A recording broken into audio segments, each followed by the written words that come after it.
Yo. Welcome Yo. to Comic Convo Express, everybody. It's me, Pedro, the Marvel fanboy. Yo, and I'm Tom, the Commando Kid. And Underwear sold separate. my name's Anthony Webhead Vega on all socials. And I am your host, Pev Gamer. You can follow me on all my social medias at Pev Gamer and my Twitch, twitch.tv/Pev Gamer. Welcome on in, gentlemen. Launching season 3 today. Yeah.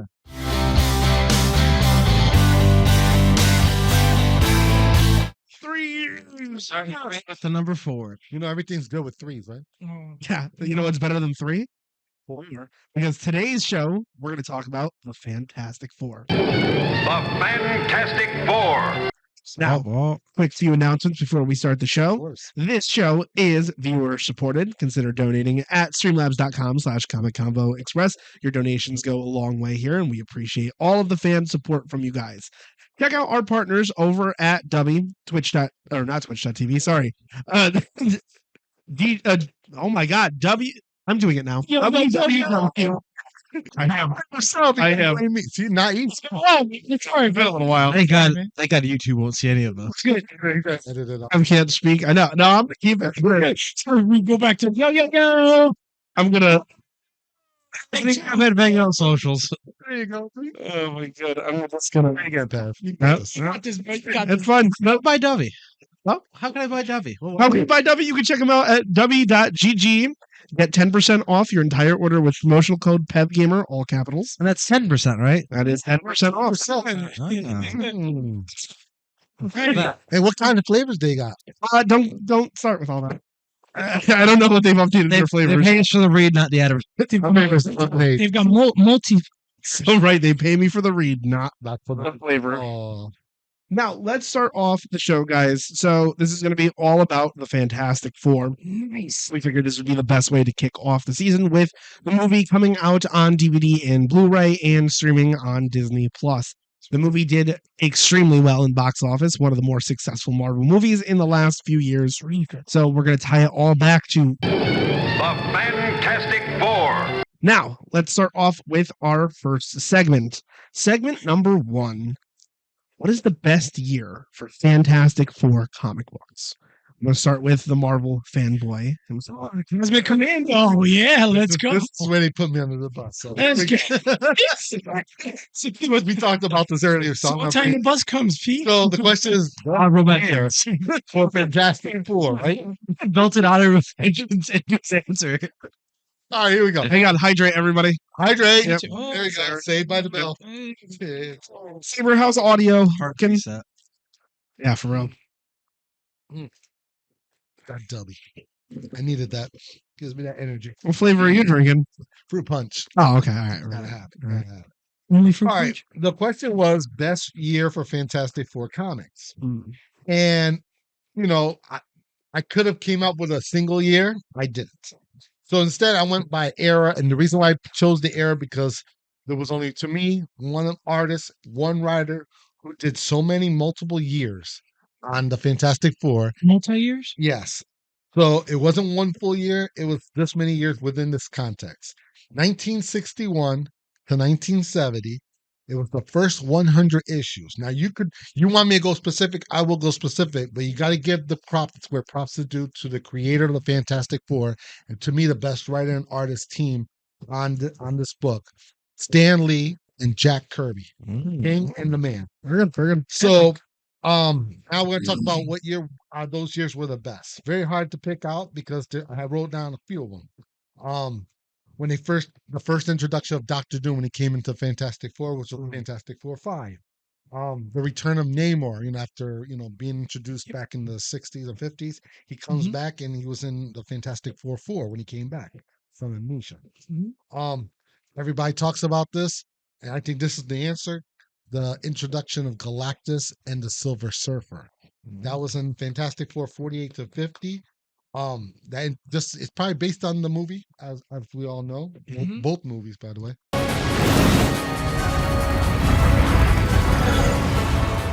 Time to end this.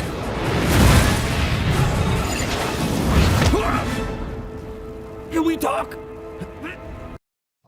That was an awesome. I love the Silver Surfer. I got a tattoo of him. Everybody's seen it many times, so I'll move off from that. Also the introduction of technically one of the best black heroes in Marvel Universe, Black Panther, introduced in Fantastic Four. We talk about mutants over the years, but no one, one of the best super powered families that came out was the Inhumans, also introduced in Fantastic Four 45. Mhm. Um, if you think of the Fantastic Four team, you want to see a team just like them to fight them, the Frightful Four, also introduced in Fantastic Four 36. Nice. And of course, you talk about Galactic Silver Surfer. How about, you know, a being that had his own series of what if? We talk about the Watcher from Fantastic Four 13. So you look at all those single digit numbers or double digit numbers of the early times between 1961 and 1970, that era with all those best stories introducing all these characters that came out in those years, it kind of was like the base point of the Marvel universe. So that was my answer. I know it's too much because everybody wants a single year. I mean, I would like to say maybe like 62 or 63, only because that's when the Marvel universe with Doctor Doom and them starting out were kicking butt, and that would have been my answer. So, Okay, awesome. Guys, just because we got some feedback from people on the live, please refrain from talking over each other. We might have to redo the entire intro later. Okay. Just as a clarification for everybody, we are doing The Fantastic Four. for this episode, so that is the big thing. So just wanted to go back into that. Okay, so you're saying 1962 or 1963? 1963. Yeah. Okay, awesome. Tommy, you're up. That was awesome. To piggyback off of what Pedro said, what's that guy? Okay, You got I got a hairball. Just to piggyback off what Pedro said mine was 1966, of course, which was the introduction of the coming of Galactus. Yeah. It was great. Again, issue 48, 49, and 50. Amazing writing by Stan Lee. The legendary Jack King Kirby. You got to call him King because this guy laid the foundation for pretty much everything that comes after him. Joe Sinnott, what's his name? Joe Sinnott. Sinnott, inker. He just passed away recently. And also, Pedro's right. He said the Watcher appeared in Fantastic Four 13. His actual name, Ulta, was first appeared in a 1975 Captain Marvel comic written by and drawn by Jim Starlin. Right. And another fun fact, Jack Kirby got really upset with Marvel because there was a certain time when he was drawing and stuff, they wouldn't give him his original art back. So they said, listen, we paid you to do such and such or whatever. We own this. So he was like, you know what? When he was done doing his tenure in Fantastic Four, he said, screw you guys, I'm going to DC. And he created the New Gods and he created his own little playground of toys over there, which was really, really great. Again, on those issues, the Coming Galactus, this storyline is amazing. I was telling these guys before the pod, I went back and reread it. Amazing. The intros with Black Bolt fighting his brother. Anyway, they get to the point, and then there's a part where Silver Surfer comes. He lands on top of a building, and of course, the FF they take this little rocket, like it's throwbacks. It's like an old, like hovercraft, and land on top of the building. Silver Surfer lands. He's like aims up. He shoots his like little beam up in the sky, and Galactus. He's like, oh, but before all this, I had to go back. The Watcher made like illusions. He put like fire around the world. So Silver Surfer was coming through, and he was like, hey, I don't know if this world's eatable or whatever. And then from the fire, he threw up like it looked like rocks or meteors around the world to try to cover it to shield it from Surfer seeing what's there. Mm-hmm. And it was crazy because there's Johnny says flame on. He's going around and he's flying, and all the people. This is the beginning stages of like year one of Fantastic Four, and Johnny's flying around as the Human Torch. And these guys, they get like a garden hose, they hook it up to the street, and they freaking douse him. They're like, "Hey, get him!" A guy's throwing a brick at him. He's like, he's like, "What the hell? What are you guys doing?" So he threw a brick, he moved, and they doused him out. And good thing he was like near like a light pole, and he grabbed it to hold it. And there was these tough guys that went up to Ben Grimm. They're like, "Hey, you're not so tough." Dude punches Ben in the stomach, breaks his knuckles. Ben goes, "Bing!" So anyway, they get all in the craft, and the Surfer shows up, shoots his beam.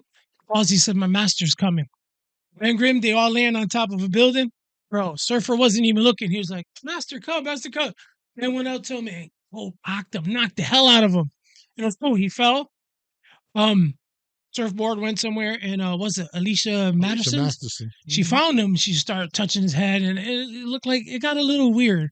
She was like, "You feel like a man and stuff." He was like, "I am a man." She's like, "Are you hungry?" He's like, "I don't need food."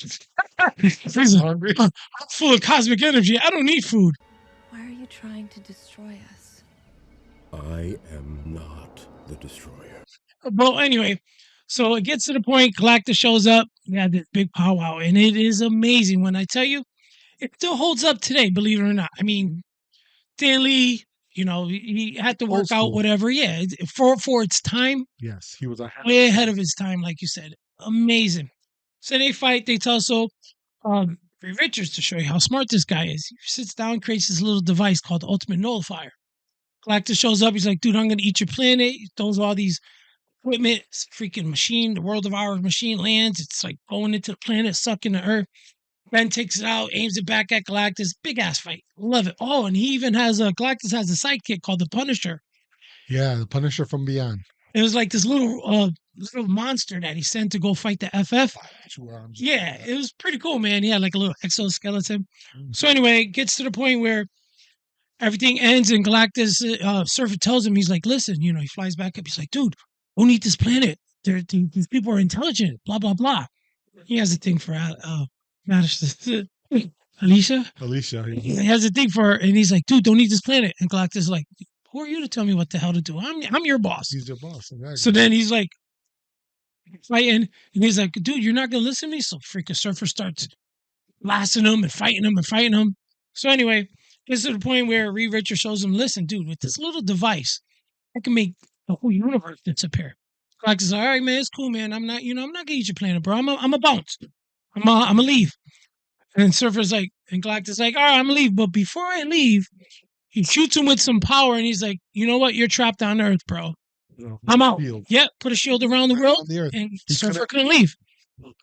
Well, again, It's a big pun- 1966, man. That's some serious punishment from Galactus, because the Surfer at the time, before all that happened, He was was very just faithful. going around all over the galaxy. He could travel anywhere. He had freedom to travel anywhere he wanted. Mm.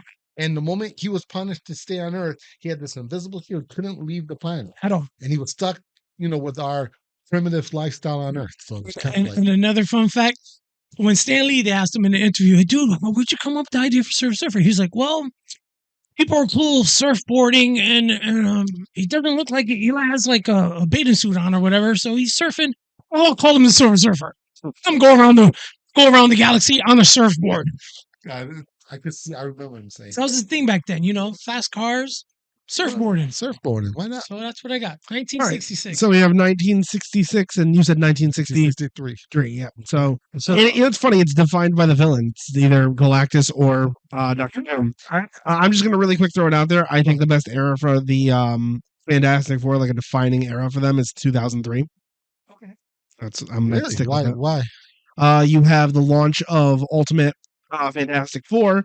Not only that, you go all the way up to issue, what was that, 27, I think, before the new year. Mhm. And in that time period, we got a beating on Reed Richards, all the foundations of him being the maker later on in that series. We got the first appearance of Marvel Zombies. We had a very edgy year for the Fantastic Four just in the Ultimate Comics, alongside what was going on in Standard 616. That's fair. So that's for me. I like the edgy shit. That zombie, like you said, The Marvels. 2070 stuff, Mm. amazing, bro. It's so good. Still readable. So Go back and read it now, and you'll still enjoy it. Marvel's starting to reprint a lot of the original Ultimate Comics runs. I've been getting all the Ultimate collections, and Fantastic Four was just the recent one I picked up. Nice. All right, what was your?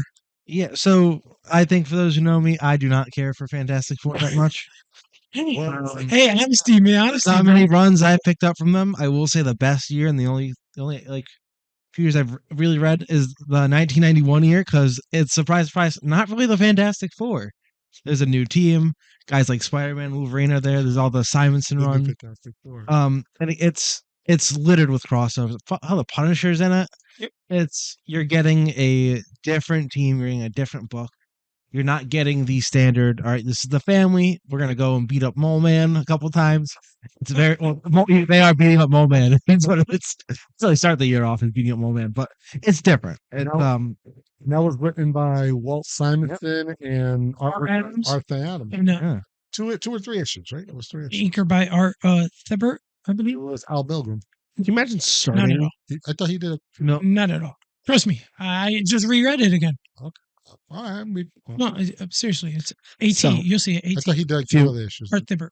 A few things He off. probably did. Probably third. Is it really funny to start the new year by beating this guy who lives underground and possibly disabled?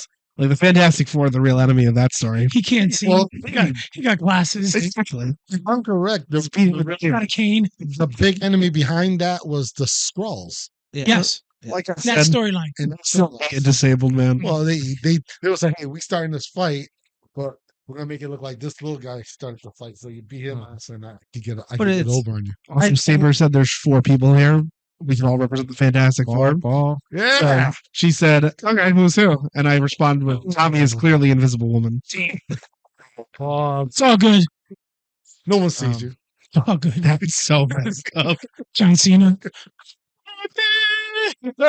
So, Yeah, so all I'm getting is 91 is it's very much 90s Marvel. Crossovers, fun art, a lot of big things going on, but nothing quite earth shattering quite yet. It's not focused on, yeah, there's villains, but they're not like introducing all these new guys. And obviously I'll talk more about it later when we talk about it now. Sure. But like a lot of like the early 60s issues, those are throwing like, huge names out there. But this is kind of it's like, yeah, we had these established guys. Let's put these guys together. Ghost Rider's gonna join the team. We're gonna have stupid fun there. Yeah, just kind of it's focused on the heroes for once, and not jumping Mole Man constantly. He's a Darius. Get him. you all get them. Take the lunch money. The world shunned him. Let's go shun him more. Let's see how close we can get you to the Earth's core. Well, you gotta He's remember, got like minions like there's no tomorrow and creatures like don't there's no forget- tomorrow. and don't forget, he made his first appearance in the movies in the latest Fantastic Four movies. This is true. We This have is to give him true. props for that. He made him cool. So, Cool now. moving on to segment 2, this is going to be the best non-family member of the team. Give your guys' answer, and then we will discuss, save honorable mentions for after. Just be prepared to defend your answer. That's all I'm going to say. You want to start us off, Tommy? Sure. I'll take it. Mine is Spider-Man, hands down. Peter Parker. Why wouldn't you not have him as a team member, especially the Fantastic Four? I'm just gonna briefly run through it. He's a close friend of Johnny Storm. Yo, Spidey! Johnny Storm of the world-famous Fantastic Four. What on earth are you doing in Queens? What, I can't be in Queens? I have to be here, but you? Go save the world. Oh, I got a better idea. What do you say, quick race around Queens? What is this? You think just because you can fly in a streak of fire, oh, you can beat me? I do believe that's what I'm saying. Best friend. He actually joined the team.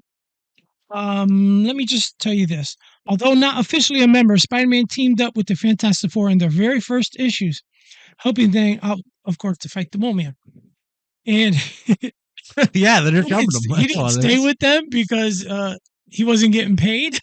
He said, "Y'all not paying me." So what? This is not a job. He said, "When do we get paid?" He's like, "We don't get money here." They're like, "Deuces, I'm out." Also, some notable issues 130, 132 to 133, 1973. Spider-Man joins the Fantastic Four as a temporary member, teaming up with Mr. Fantastic and Mrs. Woman, Torch, and Thing. Again, 1991, 347 to 349. Spider-Man teams up with Hulk, Gray Hulk, actually, Hulk, Ghost Rider, Wolverine to form the new Fantastic Four. And then you're looking at issue 544, 550 from 2008. Spider-Man joins the Fantastic Four as a full-time membership, replacing the Human Torch. And then in Fantastic Four number 1, 2011, they formed the Future Foundation. He knows a lot about that. Following the death of the Human Torch, Spider-Man officially joined the team, replaced at Johnny's request, wearing a white-black futuristic Foundation suit. Self-cleaning too, right, P? Yeah, it was. It was self-cleaning. Technology was freaking amazing. And that's pretty much my one. I have other honorable mentions, but Yeah, we'll do them I can after. run through yours, P. We'll do them after. My answer is the same. Spider-Man. you know. Why'd you look at me like that? I'm dude? looking at both I of you said- because as soon I as I said say Spider-Man, Pedro Spider-Man, went, everybody's like, yeah. Why'd you That's pick his that? answer for everything. But yes, out of all the non-family members that joined the team over the years, like Luke Cage, She-Hulk, and them, I think Spider-Man was the best one. Like Tommy say, the self-explanatory. He was the best friend of Human Torch. He tried joining the team in Amazing Spider-Man 1 in 1963 by Stan Lee and Steve Ditko. Mhm. Found out he wasn't getting paid. He just left the team. He said, peace. The first time it was actually a great idea that we seen Spider-Man join the Fantastic Four. Well, it turned into a Fantastic Five. Believe it or not, was in What If #1 in 1976. Really? He joined the Fantastic Four as a What If storyline, and they gave him a #5 signia, and he was pretty part of the team. It was pretty cool, a little scary at the end. He ends up joining the new Fantastic Four that Anthony talked about earlier in Fantastic Four 347 back in 1990 by Walt Simonson and Arthur Adams. Also, Al Mangrum is in there inking. He doesn't ink a lot. He is? He splits inking in one book and then takes over for another book. He's only there, Okay. he's only there for like Yeah. a couple issues. It's not long at all. Okay. And then he officially joins the team after the death of the Human Torch in Fantastic Four 587. And he also joined the Future Foundation in FF1. Which, believe it or not, that was the title of the book. That was Nihilus, right? Yeah, it was Annihilus. Right? When he faked his death, he was ended up in the negative world. That's It Hickman. was written by Jonathan Hickman and artwork by Steve Epting, who did the books. I don't like his faces. The how he draws costume, they faces. did it different with the white and black costume that everybody familiar. If you've seen the Friendly Neighborhood Spider-Man on Disney Plus, it looks similar, just like that. And lucky for us, he didn't stay in that after a year, and he went back to the red suit. So I was very happy for that. It's just the fact that he brings the comedy that the Human Torch normally brings to the team, and even though he's not like he doesn't have that family aspect that the Human Torch has, he does bring that kind of aspect to the team while he was gone. So that's why I agree that Spider-Man is the best non-family member. How about you? I was going back and forth on a couple names. I was Spider-Man's amazing. Okay. Yeah. Oh, you see that? Yeah, I saw that. He's spectacular But sometimes. there's only one character who's ever fully been just a Fantastic Four member, Okay. like consistently. Herbie. He's a fucking robot. He's not part of the family. Oh, Harvey. And he's consistently there, and consistency is key. Herbie the robot. Other than the movie, he was like in the comics. I mean, he's just been there. He's not really. He's the only one not consistently beating Mole Man's ass. That's what I'm getting at. I'm gonna guess on this one. I think his first appearance on the team, believe it or not, was in the Hanna-Barbera Fantastic Cartoon. Four Yep. cartoon that Cartoon. replaced the Human Torch after they couldn't put the Human Torch as a cartoon and it might inspire kids to like light themselves on fire. So they said, let's take him out. We'll put a fourth member in, and it was A Herbie. fucking robot. And Now together with Herbie the Robot, the newest member of the group. Hey, Johnny's my favorite. and believe it or not, it was kind of Flame popular on. back then that they ended up incorporating Herbie in the comic. Yeah. So John Burr. just for point of reference, yes, the first appearance of Herbie, he was created for the new Fantastic Four animated series of 1978 and actually didn't Fun. make his appearance in the comics until the following year of August of 1979 under Fantastic Four issue 209. Nice. I knew that. Gotta be impressed with my knowledge. See, the goat. But that was a very interesting choice. I kind of There's obviously great names like I said it before. Ghost Rider and She-Hulk was pretty good in Fantastic Four. And Spider-Man's probably the right option if we're going for full personality. Because over the years, just consistently the bombastic Bagman is amazing. But Herbie's there. He is Fantastic Four, and you can't really say that with anyone else outside of the family. Yeah, I took a totally different approach to this. I was thinking in terms of utility, like who would like be the best non-family, and I actually do go with Ghost Rider.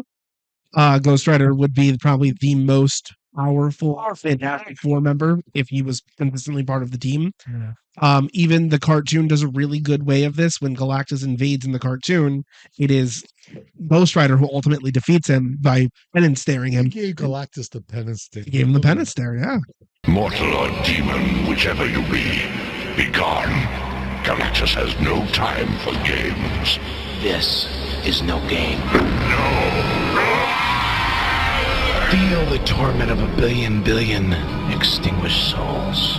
Experience the pain of eternal guilt. You can't tell me that's not the most effective way to stop tyranny. Actually, especially Galactus. statistically, the best way to stop Galactus is to make him trip into a hole. Which has happened more than once, which is insane. That's a real Lego, that's a Star real Wars, statement. and the movie are both. Or teleport him into the other side of the galaxy. That's still tripping into a hole. It's not. Show him another planet. Hey, I'm not like here. I'll go there. Hunger. Hunger. Show him a sign at like a Neolisis buffet. I'll go there. You know what? If you can really like simplify Galactus and Reed Richards' relationship, it's I'm gonna eat your planet. I have something that will kill you. Okay. Hey, look at this. I mean, It's a Glock. I always wondered about that ultimate nullifier. What about it? Because I think since that episode where that when he made the deal, he gives it back to Galactus. Galactus will spare the Earth. Yeah. I always wonder what kind of damage it would have done over the years. What do you mean? Ever It seen destroys. launch or no? You never It saw one? erases the It destroys the universe. Yes, and I've seen it actually happen once in Pages of Quasar a long time ago, but it was contained. So I don't know like how powerful that thing, how dangerous, but it was dangerous for enough for even Galactus to say, "Give it to you back in safekeeping. I'll spare your planet." So Don't worry, guys. I don't know how dangerous it is. It literally erases universes. It's crazy you say that because Reed Richards, when they had the trial of Reed Richards, and they were talking about the Shire Empire and all these races, they all got together and they were like, man, I think we have to take care of Galactus. We just got to get rid of him. And Reed's like, no, don't kill him. He's here for a reason. He's here. He exists for a reason. yes, that's the And argument about that was pretty cool. I mean, all the aliens were like, dude, this is Galactus. We got to kill him. The scrolls are ready to like suicide bomb Earth over that comment. Well, it's one of those hot debates. It's one of those hot debates. You leave Galactus alone, he shows up to your planet. He's going to eat your planet and kill everybody on that planet. So they need to stop. They need to get rid of Galactus. But then the same thing, they say that Galactus is a force of nature, and he has to be. Yeah, he has to balances exist. the galaxy.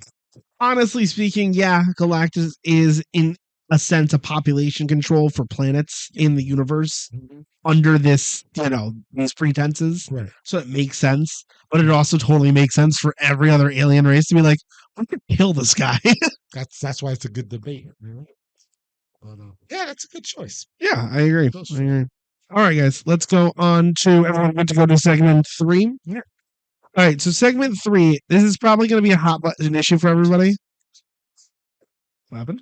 Honorable mentions. Oh, you want? Oh, I'm so sorry. I didn't know. We're good. We're good. What do you have that's not fucking Kirby and Luke? Page, man. Oh, yeah. He was hired by Reed Richards when Ben Grimm had to step down. Actually, in FF 168, he was hired by Reed Richards, and hence the name Hero for Hire. Hero for Hire. That's good. Then you got Medusa, who appeared in FF 132, 1973. She showed up when Sue Richards got pregnant and she had to step aside. She was pregnant with Franklin Richards. And then you got Crystal from the Inhumans, was a princess who joined the team during 1968, issue 81.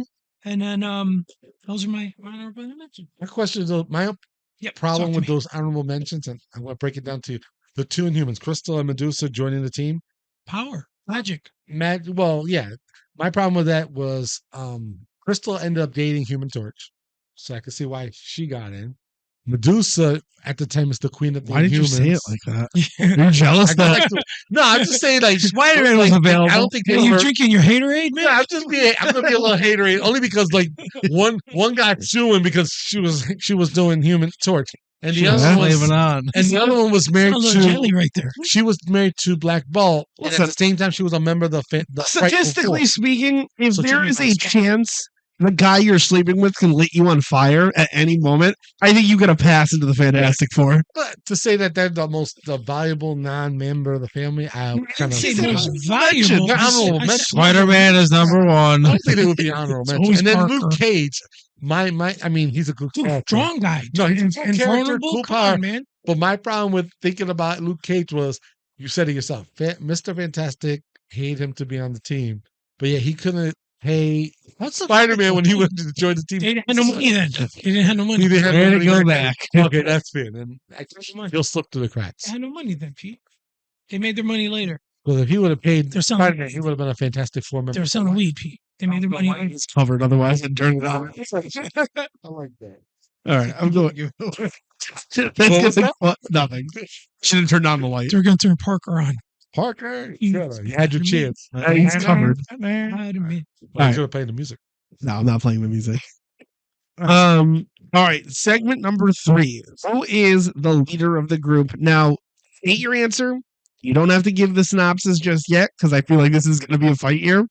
Everybody just get it out. So, okay. Reed Richards. He's one of the most intelligent minds in 616 and actually in all the multiverse too.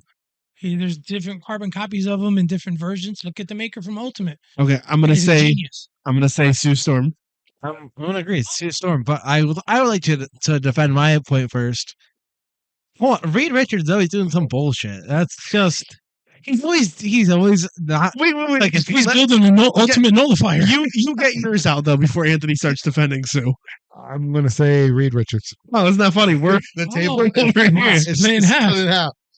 So Reed's always doing something. He's always on other shit. He's doing other like he's like, oh yeah, I'll go figure this. I gotta go think, guys. Exactly. You're not wrong. The thing is doing all of the work, obviously. I just want to put it out there.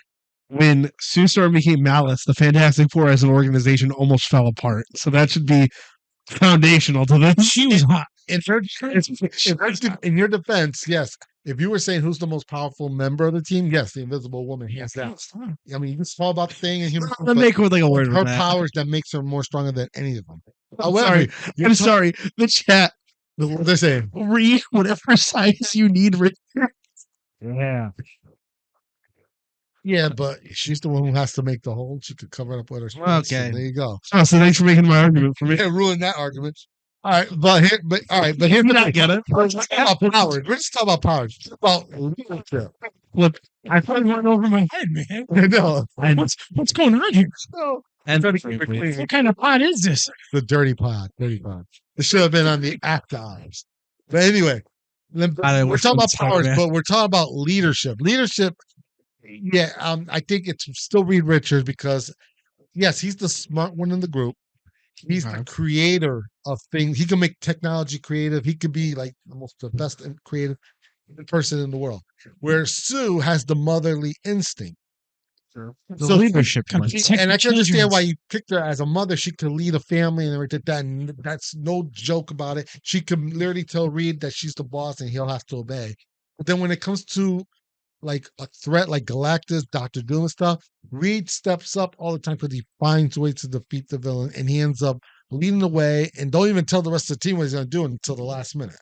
So to me, that's more of a leadership role. That's what makes him fantastic. Exactly. I mean, don't get me wrong. All the other people do step up at times to take leadership roles. Right. Reed's hands down, man. His intelligence jumps miles across the earth. I think outside, though, of what happens with direction, Reed is more often than not completely able to abandon the Fantastic Four to work on something because he believes that he is the only one that can do it, therefore leaving the rest of the Fantastic Four to fight. And when that happens, Sue comes to rally. And Sue is the only one who can pull Reed off of creating something and explaining it to the team or explaining it to whoever they're helping. Reed Richards is different than Tony Stark in the sense that Tony Stark has led the Avengers and can do so and has a similar intellect, where Reed comes almost off like he has social anxiety. Not even anxiety. He's just socially awkward. And he's like, got the tism. He's got like if you give him a blackboard and he could do like his formulas and stuff, he's in his zone. But like if he has to like socialize, it does not stick well. That's why Sue brings him back. It's strictly because like no one's arguing. Like it's fantastic. He's top level. He's beast. If something happens, he's gonna be fixing problems. He's gonna be solving stuff. But like he's not the leader. He's not the guy. You don't think so? No. If Reed goes down, Spider-Man's in. If Sue Storm's down, what they're gonna fucking we need maternity leave. That's about it. I wrote this about Reed. Reed's leadership is rooted in his genius level intellect and ability to think critically under pressure. He's his team's primary strategist and problem solver, often finding creative solutions to their challenge. Like you said, Sue usually steps up. Look at the movie. Dude, look what she did, man. She looked more of a. And they didn't really do it. I was busy trying to figure it out. I hate to tell you guys this, but the way the movie portrayed how that happened is how it happens a lot of times in the book. Yeah, So they're therefore, somewhat accurate. Yeah. no, for real. So That is true. I would say, based solely on that, how many times that has happened, Sue is definitely the MVP champ of leadership. RP, I'm jumping ship. Ship. I'm gonna sit on that chair right here. Typical. I have to be alone on this. Sorry, P. Sorry. But I can understand the argument. I can understand that. The only argument I feel that you can make is literally, okay, you have the Ultimates, you have Reed Richards literally kind of destroyed everybody, but that was more of a intellect towards evil than him actually being the leader that the Fantastic Four needed. Yeah. But you know what? There is a counter argument to this. Like let's go back to your points. Sue could take control, make sure everything gets done. Reed kind of like steps back and let everybody else deal with it, and then comes in the last minute, saves the day. As a leader, mind you, you're delegating certain responsibilities to your team to deal with the crisis to your fellow teammates. Sure. Obviously, he's doing the human touch, physical fighting, gonna give it to the Thing. Invisible Woman's like the last defense, and he knows she's powerful enough to like hold it off, buy him more time so he could figure out how to end it completely. Sure. So you kind of think, even though he doesn't do much as a leader, he's delegating the right way to the point that he is leading, just not on the front line. See, I consider more of like you could be the coach, but you can't be the leader if you're the coach. So would you consider Reed Richards more of a coach? I mean, yeah. 100%. That I would concede him. You're only as good as the team around you, so Right. he knows that he can trust his family. So we would say Sue would be the quarterback and Reed is the coach. Yeah. So then I would concede. First time I'm losing at CCE by these two guys who defeated me. No, three guys. Good game. Well, no, you were on my team. We went down the ship, man. Oh no, I got traded. GG chat. I got traded for a first round. I didn't accept first round pick and some cash. That's our Spider-Man. He wasn't here to start with, but he's joined the team. I had the bag, and then I took it off, and I took the shirt off. That's the three. I'm going to take the defeat. What are you doing off? You were the Titanic. Tommy was the first one on the lifeboat. Dude, I dressed up. I put a wig I on. stood on my ship. And I a weave. I had I stayed on my ship, and I am defeated. You were playing the music in the back. Took some lady playing the violin. You were playing the violin. It was all jacked up, but he was still playing it. I was listening to the we call that Titanic song. You were the one that was like, I was. So someone in the boat said, "Yeah, we just heard a Spider-Man song, and then the boat went down." Tommy's the one in the water on top of the headboard, and I'm trying to hold that trying to climb in. He's like, "I'll never let you go." And he snaps my fingers. I'm floating in the water. Put the Spider-Man mask on him, the Halloween one with the plastic rubber band. I go, and then I push him off. Spider-Man's going in the water. The eye holes cut out. So yes, I take the L. I'll take the L on that one. There we go. First time. I can't believe it. I just tell you guys that would be the best expense CCE could make to create that in AI. Right now. And then the little bubbles of water come out like you can't breathe. The water. And then it stops. And there you go. I love bubbles. So you're a so it's like it's going like this way. Oh my god! All right, you guys ready for the next segment? All right, cool. All right, so we'll do it this way. Segment 4 is top 3 storylines. Say them off, give very brief descriptions, and then we can talk about it as a group once everybody has theirs out. Who wants to start this one? Here we go. I'm gonna start. Mine's a little odd. Again, we know that I'm not the biggest Fantastic Four fan. I'm not gonna act like I am. My first initial thought was it's not necessarily strictly a Fantastic Four storyline, but I still put it in because I'm like, Secret Invasion. I always think of Fantastic Four first, just because the Skrulls are primarily their problem, and also it's not the reason why it's in there is because it's also not really a Fantastic Four story. It's everyone. It's everyone. I'm gonna say that's my 3 because it's there. I read enough of FF1 or like the Volume 1 to care about it. So FF, that's cool. FF stands for Future Foundation. Yeah. One. Number 1, I have the original Fantastic Four, issues 4 through 14. It is the first Namor Fantastic Four issues. He's consistently there, making a ruckus. And it's fun. He got some invisible butt too, right? Some invisible ass. You believe that him and Sue did something? What a rainbow! You know, not to bring up We're all supposed to sing. Ultimates again, but we know they kissed. But here's all right. Let me dumb He's this like, down you in know, real world. He's like, you want to see my eel? So Namor, he's the Prince of Atlantis. Okay, so he's royalty, right? Sure. Real powerful. He has no shirt on, whatever, pointy ears, and he's the prince. You Okay, just this came described back- so many people's Baldur's I Gate know. characters. But hear me out. This is the scenario. So you got this prince. He's the king of Atlantis, whatever, Prince of Atlantis. You got this blonde hot chick from the Fantastic Four, Sue Richards. We all know who she is, and she's at the time dating Reed Richards. This is before they got married, mind you. To the most smartest man on the world, Reed Richards. Who he's always wearing clothes, he suits, whatever. He's not like sexy looking like Namor would be. And you're telling me, at that time, back in the '60s, when they pulled out the book and made him return, Namor returned, Reed's beating the shit out of her. Is what we're that she wasn't tempted or even thinking to cheat or leave Reed for Namor, and then she could have been a princess of Atlantis. You know what? Save the arguments for after Anthony is done, but that is kind of. I ain't done. That's the third one. Oh, all right. Who's next for their top? We're not going to answer that? Okay. No, we'll come back to it. We're going to come back to it. I'd like you guys to get your answers out first. Fair enough. We'll come back to that. Let me give mine, Pete. Oh, you up. All right. Mine are. I have the 3 from Jonathan Hickman run. Okay. Issue 587.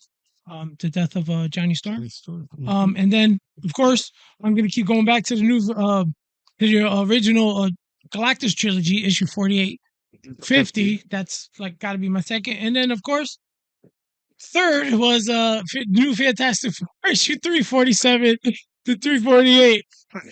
Walt Simonson, Art Adams, Great Minds Think Alike, and those are my top 10. I mean, there's a couple other ones that are up there, like The End. There was 2 versions. Hickman did a one called The End, and then there's another one that Stan Lee did with what's his name, John Romita and Scott Hanna. Yes. He did his own version because he was mad because Actually, Hickman did his. One of them was The End. The other one was The Last Story. Yes, what it but was it's still called. I Still. think, The It's End. called Fantastic Four: The Last Story. Yeah, but my 3 are the 3 Galactus trilogy and 347 to 348. That's my The new top Fantastic 3. Four. Yeah, and then we can Interesting. talk about and powwow. Well, it's unanimous over here. For me, number 1 would be the Coming Galactus, the trilogy, which is Fantastic Four 48 to 50, Lee and Kirby. Number 2, believe it or not, it was a crossover event, but it started with the Fantastic Four Secret Wars in That's a 2015. good choice, dude. Secret Wars issue 1 through 9, written by Jonathan Hickman, and great artwork by Saad Rebic. Oh my gosh. And we'll get to that later. Yeah. And number 3, believe it or not, I'm going to throw everybody a curveball here. Unthinkable to me was the best storyline. Unthinkable, Fantastic Four 500 to 502, written by Mark Waid. 503. 503, sorry. 500 to 503. Written by Mark Waid and Mike Wieringo, the late great Mike Wieringo. Yeah, rest in peace, man. It was just awesome. Those 3 stories. He was a beast.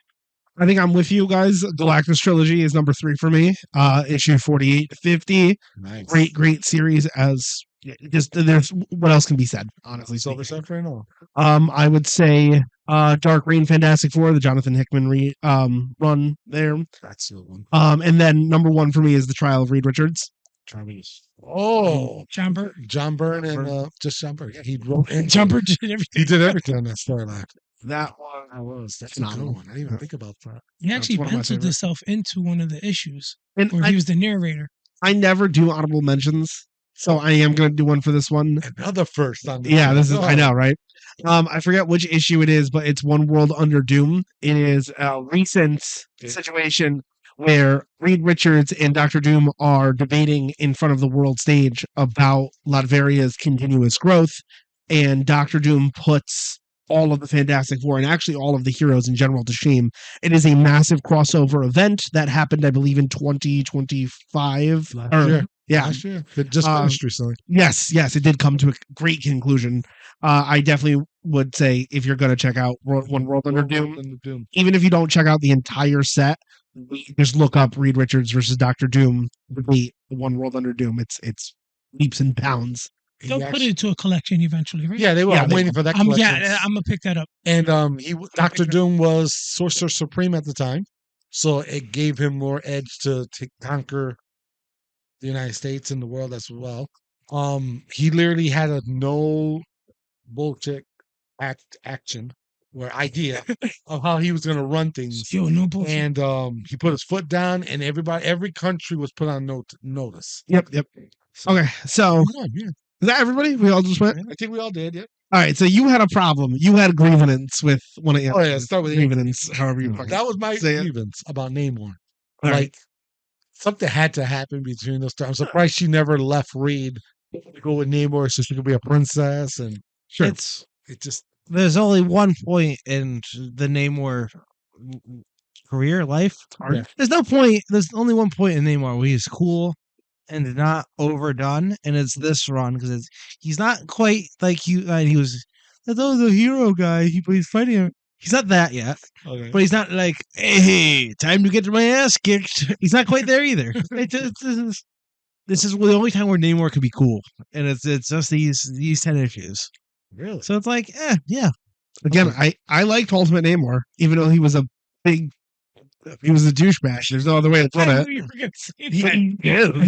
But over the years, when Namor he comes back, he does come back, and there's always something different but cool about him. Like, I remember when he came back in his own series, John Byrne did a series, and I thought that was a great run. Yeah. And then he disappears, and then you see him again with the Avengers a couple of times. Sometimes I get his ass kicked by the Avengers too. That happens. Yeah, sometimes. All the time.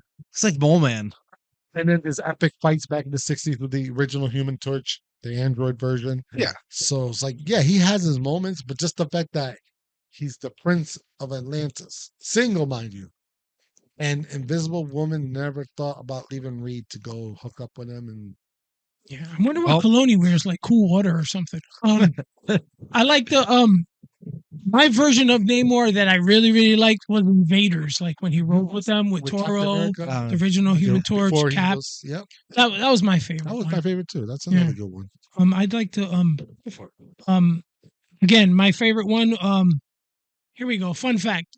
You know how Marvel's doing all the blind bag crap and everything now? They got Mark Spears, they got your Red Band. Everything's going great. The Ultimates, they just got finished doing the Ultimate. Yes, the Ultimate Endgame. Yeah, which was pretty cool.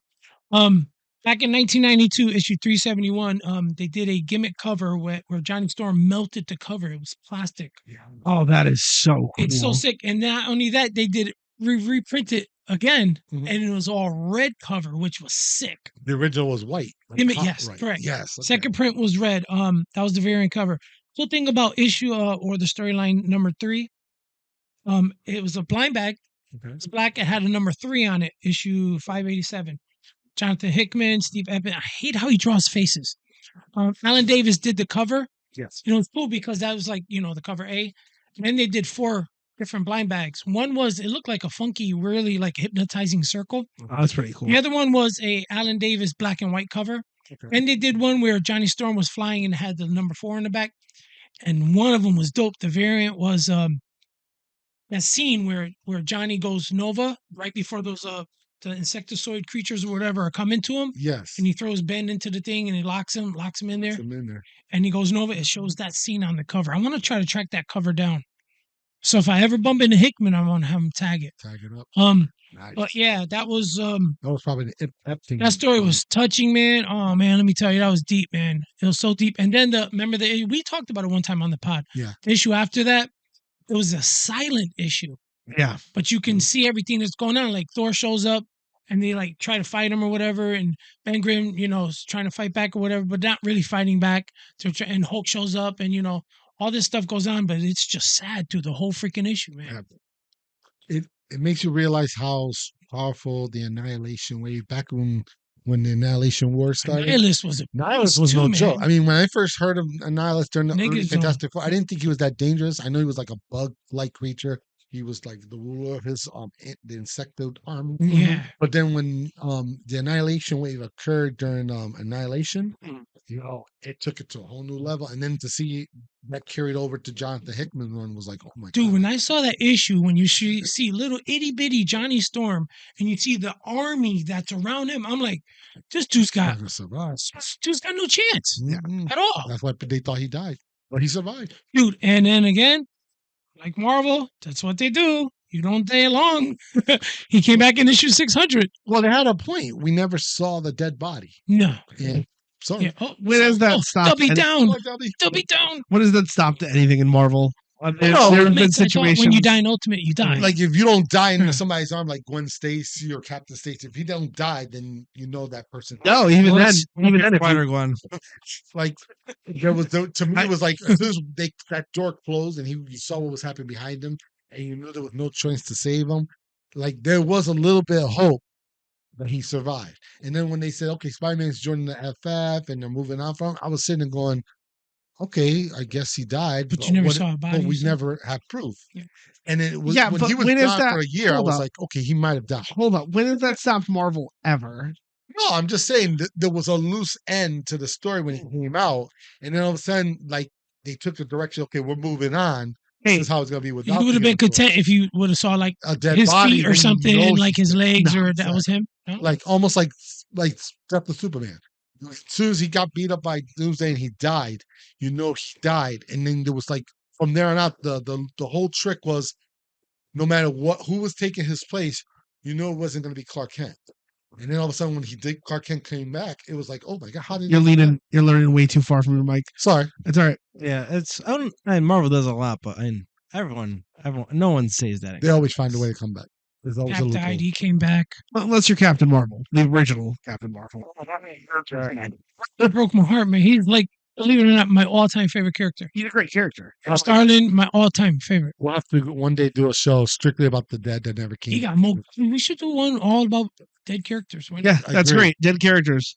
5-minute episode. All right, guys. Uncle Bye. Ben. There's a list. The Marvel Book of the Dead, and we're just It'd be going like through it. people that no one ever heard of. Ultimate Peter Parker.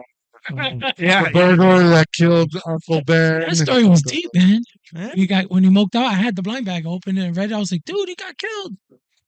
And I'm thinking because I'm not really familiar with the Ultimate Universe. Then Ultimates. I was like, he'll be back. No, he never came back. Actually, the entire Ultimate. universe died. Yeah. What about that? What was that? That series in Ultimate, the original Ultimate Universe. Where what was it called? Ultimate, not Invasion. It was Ultimate. where Pepperoni. they end up Deep dish. was being drowned. Atlantis Hulk attacks. was behind it. Kills Wolverine. and- Yeah. like, Oh, I know what you're talking I about. know what you're talking about too. I don't know the name of the story. Cyclops blast him and melt it. Magneto. Yeah. Ultimate something. It's called Ultimate. I didn't care about anything Ultimate Universe. I past know Spider-Man. we're jumping. called the on Ultimates, I believe. It was Ultimate, but it was Ultimate something. The David Yeah, I Finch got it. drew it. David Finch drew the David covers Finch. and Who did the was the writer? interior. I don't even know who the writer was. The writer, Wade, it maybe? wasn't Bendis. Might have been Bendis. We could fact check it. Everybody's fact check. We're live. Hang on, I got it. We're live, and we're gonna figure this answer out. We're live. So, Oh, the only reason I brought that book up was because a lot of them heroes died and never came back. So no. In that Ultimate Universe. that would have been something to talk about. Hang on. Ooh, but the image of Cyclops melting Magneto was epic. Heck yeah. I didn't know that they could stay. I just remember the Toad. We call I said they'll come back next issue. They'll be back. when Blob grabbed Wasp and was eating it. Hater. That was disgusting. Ultimatum. Ultimatum. There you Ultimatum. go. Ultimatum. Recommend. That was a what, five issue series. That was the it let's see. was 5. Issue 5 specifically is when Magneto dies. I can tell you that. I think it's 5. 5 issue. Yeah. Good Epic. series. It was great. Then back to Fantastic Four. Let's get back to. Well, yeah, we've kind of come to the end of the show. We have one more segment to do. So that segment is who would win, Reed Richards versus the Maker. Tommy has wrote out a scenario that he would like me to read, so I'm going to save that for last. Guys, make sure if you're not already, subscribe to the channel, Comic Convo Express on youtube.com/Comic Convo Express. Check us out live. We're live every other Saturday for the standard show, and we go live every Thursday for between the panels. We'll update you guys if that schedule changes. Do you want to start Reed Richards versus the Maker? Yes. The choice is Mr. Fantastic or the Maker. I wrote down Mr. Fantastic. See, the Maker, he's an alternate universe version of Mr. Fantastic. He is a V. And he is smart, but he's flawed like Dr. Doom. Sure. Hear me out. He just has different motivation than Doom. Doom makes the mistakes, but he's so conceited. He knows he's right. You know, we know people like that. Hell, I'm like that. I know I'm always right and everything. And then all of a sudden, when something goes wrong, I'm like, oops, that's Dr. Doom. The Maker, it's just like Reed does this formula. He thinks if you do it to a T, it's going to work, and it's going to work, and it works. The only difference is where he goes wrong is it works, and it goes in its own direction. He doesn't even see it. Like, he makes one little mistake error. It's a very small percentage that doesn't work out the way he wants it. And then he's like he doesn't scramble to fix it. Just, I made a mistake. We'll move on. I won anyway. So that's what makes him different from Reed. If they ever collided, I mean, I've seen them collide verbally and like they look like they're playing chess, but they don't actually fight. I would give it to the Maker because the Maker, he would turn his body into more serious weapons and he would probably kill Reed. Where Reed, he'll be on defense mode and try to outsmart him. And I think the fact that the Maker's a cool villain, like he did, like creating the new Ultimate Universe and running it the way he wants to, he makes it more dangerous. And I would have picked the Maker, but Reed, his the end game to how he's going to defeat you, no one can ever think it, and that's why I give the advantage to Reed. So that's my vote. Nice. I'm saying the Maker. And do you want me to elaborate now, or should we get everyone's vote? I like to get everybody in. We can elaborate because I'm also saying the Maker. Okay. What are you saying? I go Reed Richards. I mean, you too slick. My main reason, he'll just read the little thing that I wrote in a second, but my main thing is that Maker, he leans heavily on technology. I mean, what I've read of him, again, I've never been really big into the Ultimates. I've read, the Spider-Man stuff or whatever have you. But my thing is, Maker leans heavily into technology. But Reed, again, you've seen it many times. Many times he's come through in the clutch. You know what I'm saying? Like Pete was saying and Ant was saying, Sue's fighting all the battles, things throwing punches, Johnny's lighting everything on fire, but Reed's sitting back going, damn it, okay. X versus Y equals MC squared, whatever have you. You know what I'm saying? He's sitting back and he's thinking.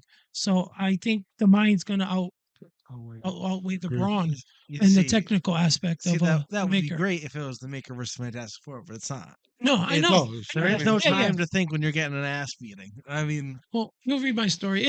My story, whether you agree with it or not, I thought it was cool. I literally wrote down Maker via bullshit, and it's if they sit down and think, it's just gonna be endless chaos. It's gonna be, all right, I'm gonna destroy your universe that you just created. Actually, I'm gonna destroy your universe. Haha! And then they're both dead, probably. Or it's just gonna be straight belt to ass from the Maker to beating down. I love that belt to ass. It's science. It's So I have the ultimate decider in this for sure. Because so during the Incursion storyline, the end of the Ultimate Universe, there's a countdown to when Earth 1610 and 616 are going to collide into each other. And ultimately what ends up happening is Reed Richards, Iron Man, and Doctor Strange reassemble the Illuminati to create a plan. They kind of figure out that, hey, there's no way to stop this other than destroying the other Earth. There's no way around it. They attempt to destroy the other Earth, and they fail. So they wait for imminent collapse. On the other side, there is no Illuminati in the Ultimate Universe. Reed Richards goes batshit crazy and murders a bunch of people to assemble the Infinity Gauntlet of their universe to then in turn destroy 616, and is only stopped by Doctor Doom ripping the worlds apart. So and this is a big if because obviously we won't ever get a what if or a storyline of this, But Reed Richards of the Ultimate Universe did more than what the Illuminati did as a group. The greatest assembled heroes and villains Nice. versus. And there's a Just reason Reed for that. Richards. There is a reason for that. I was, as you're saying it, back on memory, something just kicked in. Back when Ultimate Fantastic Four first came out, if you remember, the similarities between that Reed Richards, which except for the fact that he was younger, but that Reed Richards and the Reed Richards 616 universe were very similar. And Yeah, they're the same person. the turning point was Looking in the mirror. when Reed of that universe, Maker, when his betrayal to his family, the Fantastic Four of that universe, where he did something, he made a decision. I'm trying to remember what it was. He made a decision, and even Sue and Ben turned on him, because they knew Reed had to be stopped with this idea. It was a crazy idea, and it was one of those things that the Maker never thought about, but he was wrong, and he stood by that belief. And in the end, the Fantastic Four they just disassembled. Reading the thing turned their backs on him, and he lost Sue forever. So that heartbreak pushed that Reed further to the dark side and becoming the Maker. And what he did, that when the incursions started to occur, the decision he made, he wasn't thinking about the survival of the Ultimate Universe. He was talking about the survival of himself.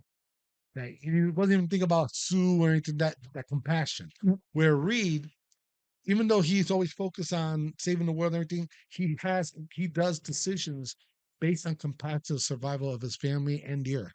So that's what makes them both different. Here's the crazy thing, right? Because I just wanted to make sure I was right. I looked it up really, really quick, right?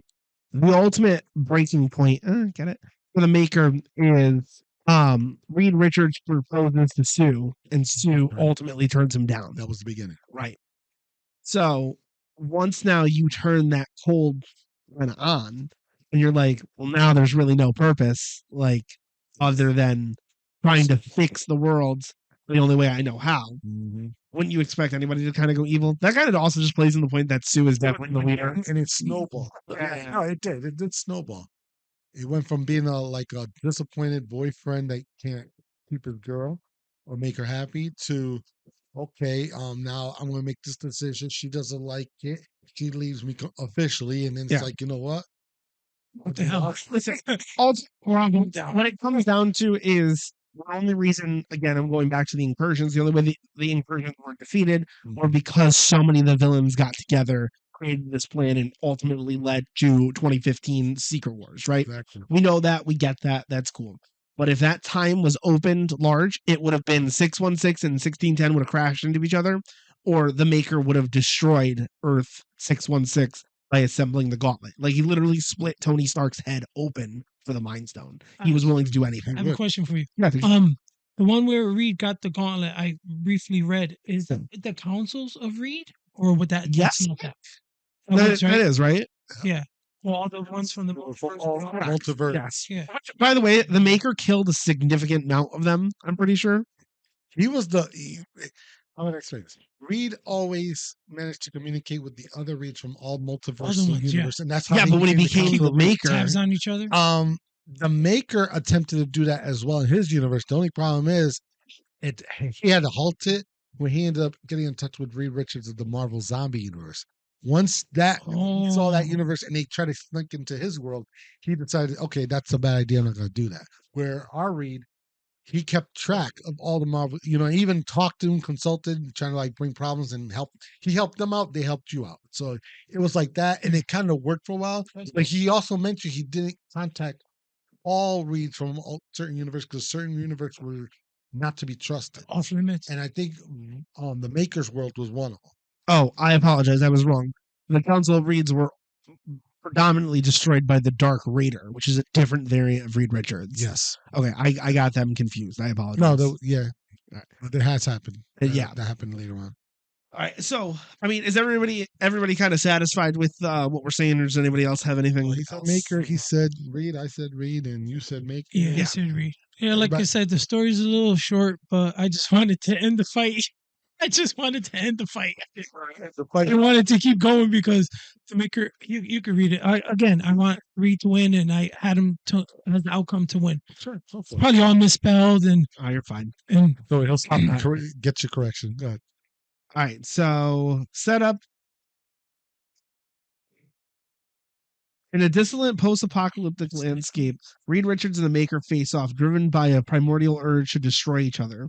The air is thick with tension, and they circle each other, their minds racing with strategies and counter-strategies. Reed Richards, fueled by his desire to protect his family and the multiverse, unleashes a barrage of elastic strikes. I almost said electric, I'm sorry. Stretching his limbs to their limits.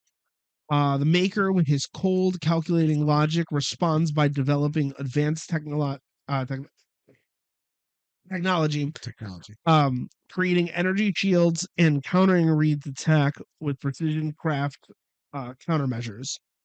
As the battle rages on, Reed's elastic powers prove to be the formidable challenge for the Maker, but the Maker's superior technology and tactics prowess allow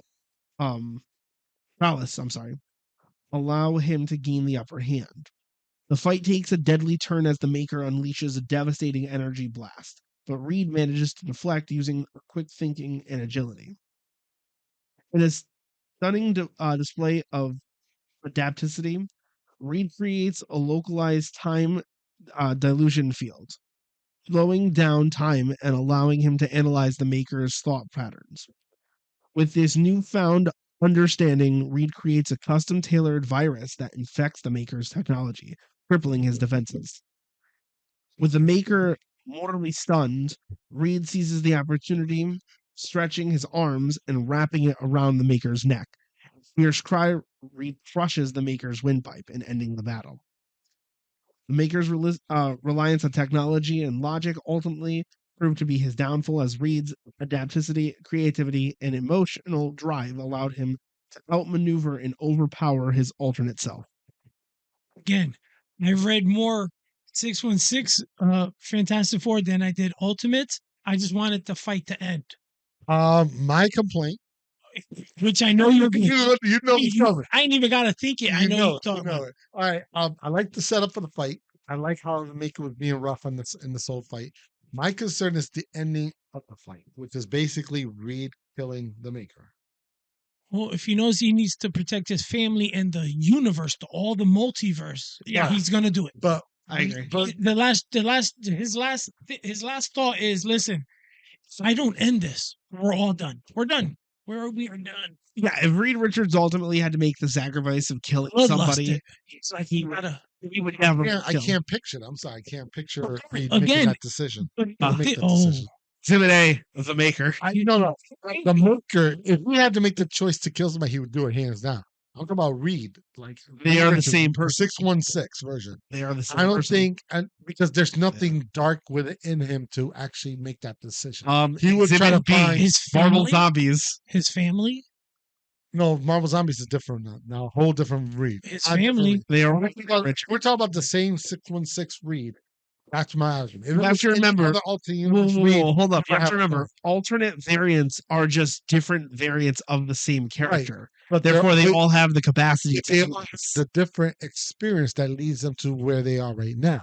Reed of the 616 universe did not have the experience to make him to even think about making a decision to take someone's life. Reed would hesitate. The Maker's world, or even kill somebody. He would hesitate. He would hesitate. He would kill someone, but he would hesitate. He would think about it, and that's something he did. If you would have spent time saying he hesitated, talking about it, he really tries to talk him down. He had to do it. Then you would have. He had no choice. Hold up, bullshit. No choice. You just went up to. No, they went at it. They went at it. He's not wrong. It's not like one person. I'm just saying, if he would have taken the time to plead with him, take it down, stop what he was doing, doing. He would. No, he would. He would. He would plead. He would find another way. There is no other way from straight hand. With that being said, it would never get to the point where it's all right. We fought and it's a stalemate. All right, gotta kill him now. It's either he figures out like, hey, like I'm gonna need something else, or he's dead. Oh, like think of this. Like, what if the Maker's saying? I'm just off the top of my head. What if the Maker's saying, like, see what I'm gonna do to Sue, see what I'm gonna do to Ben, see what I'm gonna do to Johnny, and he's like, you know what? I can't let you kill my family. And then he's like, oh, Franklin, it's gonna be my boy. Oh, he is. I'm sure. Listen, I'm sure. I think if they're Forget given, comics in general. If somebody is pushed to the limit and they're backed up in the corner, they're gonna kill. they're going to do I something. agree. They're not going to sit there and I just. don't think Reed. I mean, you could push this button to get him too far to take a beating from him. No, for but saying listen, that he's stuff. one of the most intelligent Yes, minds. that's the part. That's So he's thinking like, listen, he either going to kill me or I'm going to kill him. Hold on, I'll put it to you like this because you have a point. Reed in 2 scenarios has ultimately, quote unquote, killed somebody to save the universe. You're going to kill people. They too. fired Hulk into space thinking he would die there, or he would find a planet and never come back. But then they know the ship went off course, so it's like, all right, fuck it, not our problem anymore. Hold on. And second, what were they trying to do during the incursion? Kill an entire planet of people. And who's ultimately at the helm of the Illuminati? I'll give you a hint. His name starts with Reed. All right, I got 2 answers here because I remember this clearly. I'll give you this. The Hulk incident where he was shot into space. And we won. Reed was supportive on getting rid of the Hulk from Earth, Mhm. putting him somewhere else. He left equipment on the ship for the Hulk to survive somewhere in another planet. If you remember the speech they gave, I remember the speech. Reed said that I remember that. the person that planted the wanna read- bomb, Read the it. person that It is? right, but the person that planted the bomb on the ship was not Reed. Reed was unaware that there was a bomb on the ship. It was Iron Man, Tony Stark, who planted it, thinking that if the Hulk can't find a place to be happy, he might as well die. That's what he did, and he did it without even Reed's knowledge. Because remember, Are you sure about that? because it was the Illuminati who had to take a vote on this, and Reed was not on board on that at first. It doesn't matter if he's not on board or not. He ultimately has a say, being one of the But founding he members can't- of the the Illuminati. But he did not know about the bomb. If the Okay. bomb, Fine. If He you want to make changed that everything. argument, sure. Then And then explain 2, the incursion. the incursion. Does Reed Richards step away from the Illuminati? How long did it take for him to make that decision? Doesn't matter. He still made the decision ultimately. You're going back to Tommy's point that Reed Richards would in fact kill somebody given it to no other option. Right, but what I'm saying is, if you explain to Reed, this is the scenario, you have See- to kill somebody to do it. He will He's- sit there. He's for going to almost- protest. He's going to sit there for like an hour, But is he going to do it? explaining, well, there's got to be another way. I'll ask you this. Yes. If there another version of Pedro shows up, right? And he goes, listen, I want your whole massive comic book collection. I want all your Spider-Mans. I want all your Spider-Man pops. I want everything. I want to replace you. I'm taking It's either you or him. Are you going to stand there and let him take a knife and run it right through your heart? Or are you going to stand there and let him do that? And the first thing, and seeing that you're going to go, nah, dude, you're not going to kill me. I'm going to take you out and what take was all your- your toys. What was your reasoning for Reed Richards? Because you're arguing hard for our No, side. Yeah, you are. Between some, what you're trying to get is my response would be, hey, you're not going to take me out. I'm Plot going to have to armor. take you out. But in Reed's case, That's what he's going in for. Reed's That's his mentality- argument. With Reed's mentality, He's a the thinker. 616 version, he'd been like asking questions. Why? Why would you want to do that? Wait, but wait. What's hold up. causing this? Hold up, Is there a sir. way I could find it where hold I up. have to kill you? Hang on. And is Hang there a on. possibility? Hang on. I can ultimately destroy your argument. Go ahead. Would he ultimately kill somebody after everything else has been exhausted? If it was the last resort, and we're talking about like a lot of time went by, Yes or no? Come on, Pete. Come home. We got pizza. Come to the dark side. the reason why I'm not going to answer this question, I'll tell you why. How many times he fought Doctor Doom over the years? A million times. But How he's not close trying to kill him. No, Doom has tried to kill him many times. Sure. Oh, no, And he no, left no. I'm scenarios saying- where Doom would test him, say, "Hey, if you want me to stop me, you have to kill me." Whose side are you on? You think Reed has done that many times? Hey, I have a he has question for never you. killed Doom. I have He a question for you. wants to kill Doom. I have a He question can't for kill you. himself. I have You can't kill him, Angel. You That's know my that. point. I That's the have a comic question that's the for comic you. thing. You can't do that. You What can't- does Reed Richards ultimately have an understanding with Doom about? Who does Doom house in Latveria? I know. Who does Doom take care of? That if Doom wasn't there, he would fall into poverty. I know. Who is the grand, or who is the The Godfather. Godfather to? Valerie, right? Don't forget. She's recently moved to Latveria. I'm talking about over the years when Valerie lived with the Fantastic Four, and Doom always fought Reed, and they had all these problems. And when Doom was defeated and he wanted to like step up and try to like have Tess Reed to kill him, and he would say all these nasty things about killing Sue, Valerie, Franklin. Do you think Would Reed would have Dr. just Doom, reacted would Dr. to Doom kill him? actually kill any of those people though? Yes, this is Doom. He loves Sue. What do you mean? He would do it. He said he's gonna do something. When Doom said he's gonna do something, Doom does it. And then the Fantastic Four are breathing and happy right now, sir. And you know why? Because Doom Reed don't- always holds back. He always Doom be holds back. talking a lot of crap. So let me answer that question now. Doom is the one shit talker. It's our last resort. Reed would find a way. Reed would kill somebody. He would not kill. Yes, he would. He would find a way. So- 61610. He Thank would you. need a blackboard from like here all the way down the street. You know what? And he would do every mathematical way to find out if he doesn't have to kill somebody. And He if would. he's fighting the Maker, his blood's gonna be all down like a blackboard because he got his head stuffed in like. Oh, maybe probably be chasing John like prove him wrong. That's my point. Let's have this match in chess. So I can't throwing on my answer. So, Doom, you need bigger boots because you talk so much shit. Hey, man, you really don't think I don't think he would. if they're trapped in a room and the only way Reed can save anything is to milk them? Come on, man. You know that. If I don't think anything, he would. It would be a lot. it's like a dog trapped in the corner, dude. The dog's gonna I fight its would way out. concede that part. If it was a last resort. There you go. And he, There you hold go. on. He admitted. Hold on. I said, There's a loophole here. let me record it. Hold on.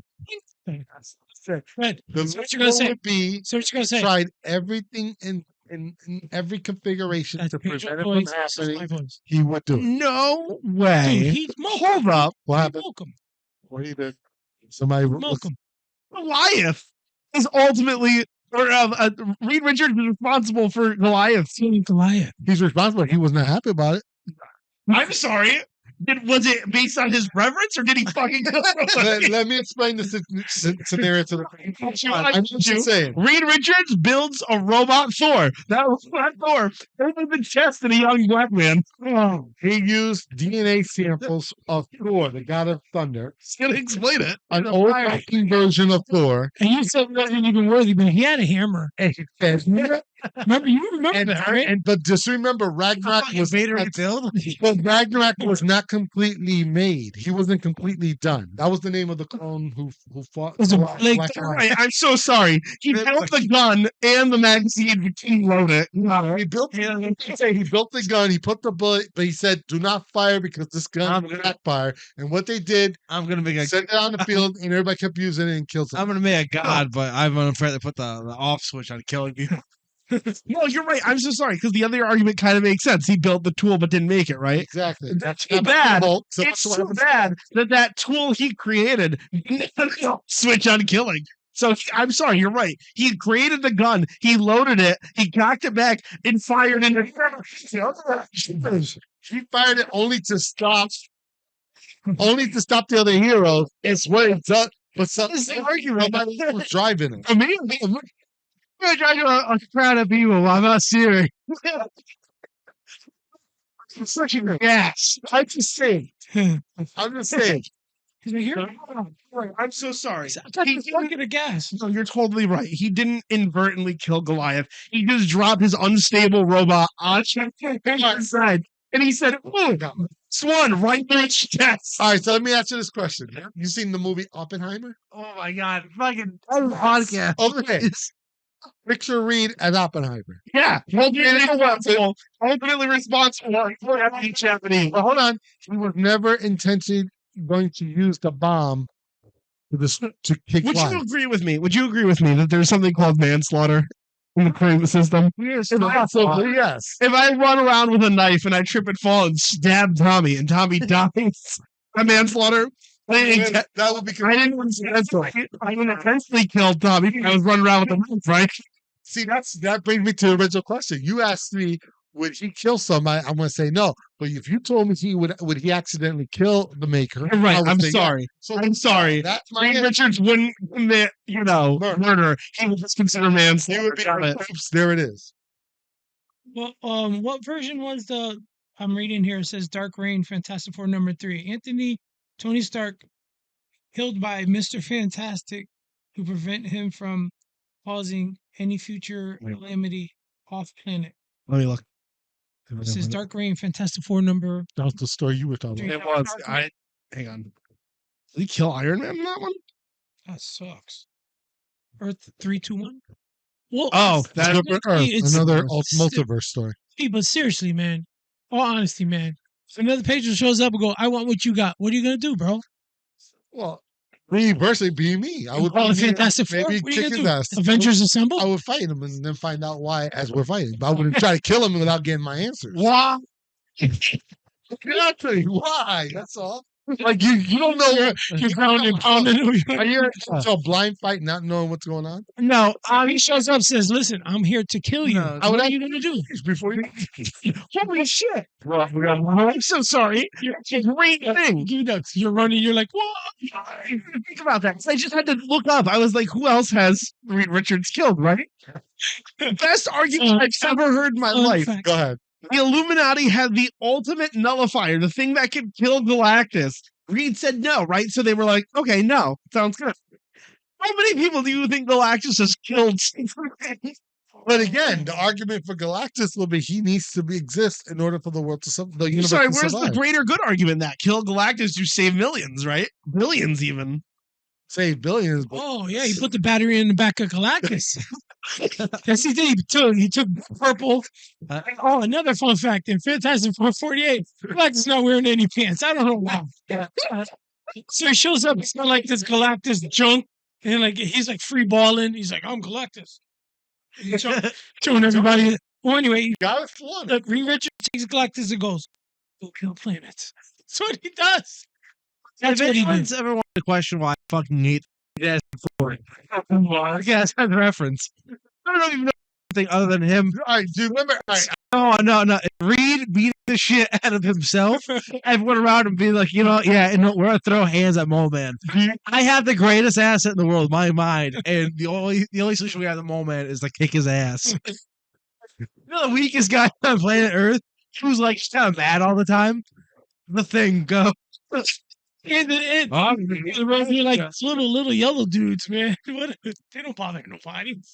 well, my argument was going to be: remember the whole discussion with Thanos in the Avengers movie?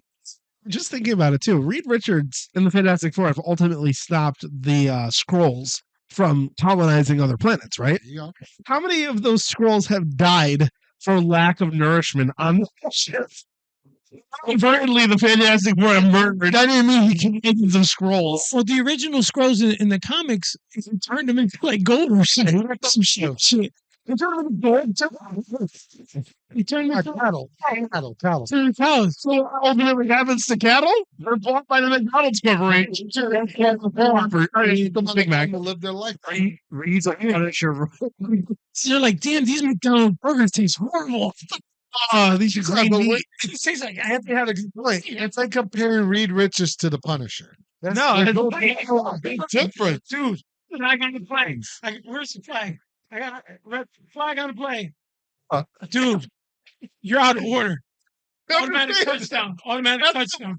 That's the point. You can't do That's not apples for apples, bro. It isn't. That's my point. That's why Reed wouldn't kill the guy. He would think and try to Dude, he's fighting the maker. I know. He's going to try to help him any which way he can, despite he has to defeat him. Defeating somebody is one thing. Killing somebody's a whole world. It's not gonna work with you, sir. That's I don't how know. Reed thinks. I don't know what scenario or what we can tell you. I know Bobby has How 5 many- apples. I mean, it's 2 apples. How many pears does he have left? Many people do you think ultimately the Illuminati? Are you saying ultimately? I'm so sorry. The Illuminati? How many people do you think the Illuminati have killed? Bajillions. Inadvertently or Inadvertently. Maybe a lot. Would you still say Inadvertently, maybe a lot? like on purpose? No. Fuck the Hulk. I hope he dies in space.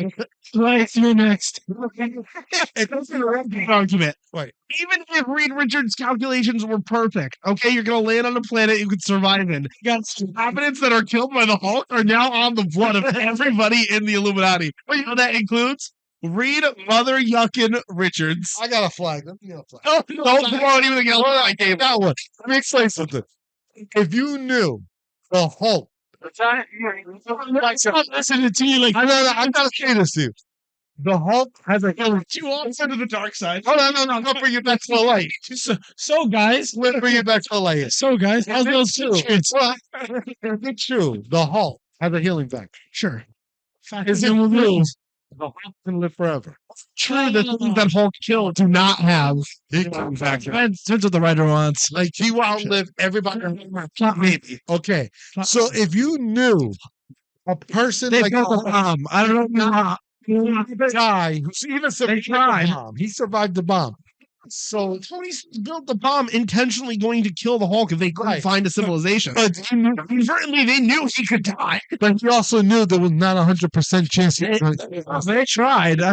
They tried. He tried. Now, what I'm saying is, the Hulk would sit away from Earth How many things with do the you think the chances Hulk? of him surviving and being happy somewhere else. That was Reed's idea. Sure, Tony's idea was to blow him up. Reed is the definition of childish thought. Oh, maybe the Hulk can live in a field somewhere in the meadow. And you know what happened? Planet Hulk. Well, The gladiators died to the hand of the Hulk. that was the gladiator. Hulk. Bruce didn't know. He thought he was going to be. He was actually supposed to go on a planet by himself How do you know? because when they showed the ship, The projector of the ship. he ended up accidentally getting caught in a black hole. He ended up going to If the you top. remember, the calculations were to a planet without sentient life. Right. That still means there's problem. The Hulk's got to eat. But the problem, Minimum, it's responsible for the death of space sheep. but the problem with Reed's calculations was that he didn't count in the fact that there was a black hole coming in that Oh, direction. I'm sorry. And it shifted. And what happened a few years later, the Hulk came back with a fucking army. I know. And you blame down the Illuminatis. You're right. And you know, These these calculations- calculations. But if the Reed, let me stretch it anywhere, Richard. But let's look at it a better way. If that black hole wasn't here, he would have landed on a planet by himself, and he would have survived for a long time. What was that story where they killed the Hulk's wife or whatever, and he just was that Salva's chemo one. what was no? That's under Planet Hulk, yeah. That's Planet Hulk. Was that World War Hulk too or no? That leads into it, yeah. That was, Left him alone, man. and also, the bomb went off late. Did not happen while he was. Oh, in no, shit. Wow. Oh, so the bomb. So in the end, it was Tony's fault. You know- It did kill somebody, and it was all on Tony. You know, Who had the decision to send Hulk we're where? gonna do it in between the panels where we just have all these questions for who can go against Pedro. Like ask Pedro any question you want, and he can debate anything that you want. I can't, oh my god! Chat room looking. How's the chat room looking? How's the chat? They all got eggplants. Quiet. They all got eggplants. And they're like, Pedro. You know what? I know it's Fantastic Four. I know we're a little bit over time, but fuck it. Watch this. Spider-Man's a murderer. Change our mind. He told you, he killed the lady. He punched the lady. He killed the bum. He killed the homeless guy. He taught us to change for some green McDonald's. Sorry, does killing somebody have to be intentional? Well, He tried to save one.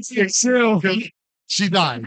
He tried to save Captain Stacy. He died. He tried to save Uncle Ben, and he was too late. he literally punched the shit out of Wolverine's love, killed her. The Russian chick. He killed the parents of Wolverine. Well, no, okay, I'm sorry. Who's gonna help Wait, me what? there? You messed me up, man. I messed up. And now it's the storyline with Spider-Man. I don't want to. That's what I'm talking about. Yeah. I don't want to play this game. This hurts. My head You intentionally killed him. I don't think any hero who tries to find a The silver Green Goblin. other than the Punisher, I don't think they had the intention to kill anybody. Moon Knight. You said, Captain America fought in a war. Captain America literally fought in a war. you said Reed Richards and Punisher. I'm saying, but that's the apples and oranges. Werewolf by night. Punisher would kill, and that would be it. Okay, ready? Here's the debate. You ready? You want to debate something? No, I know. It's debate this. Go ahead. Burger King versus Ronald. Go. The entirety of Burger King versus one Ronald McDonald. The guy, the Burger King guy. And Ronald McDonald. That's a lot of employees. The guy from Family Guy and the chicken. Who do you think would win? I'm messing with you, man. I'm trying to think. Who I'm messing win that fight? I really am. Who win? Who will win? Yeah, the chicken or the chubby guy from Family Guy. And they were bloodlusted. Well, I'm just fucking with you, man. But I don't want the 7. if you throw in the Wendy's girl, maybe it'll be a good fight. right at that When- time. Hey, do you think Yes. that the Silver Surfer is ultimately responsible for finding life on a planet and giving it to Galactus? Yes, he's So responsible. to a degree, In his situation, he would be considered a murderer. He's so the Punisher. to a degree, you would say the Silver Surfer is responsible for the deaths that Galactus No. takes. Even though he's capable Oh. of killing somebody and he could do it, he was mostly responsible to making Galactus survive because that was his job. Okay. Does his job lead to the death of thousands upon thousands upon thousands of Yes. people? He wasn't the first either. He's the Fire Lord, and Walker, Nova, Nova and Tirax, Terax, Morg. Org. So again, I ask you, would you consider the Silver Surfer to have killed?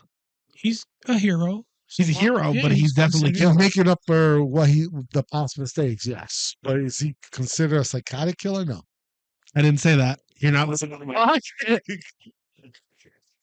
He went straight to Carnage, man. I'm going to ask you.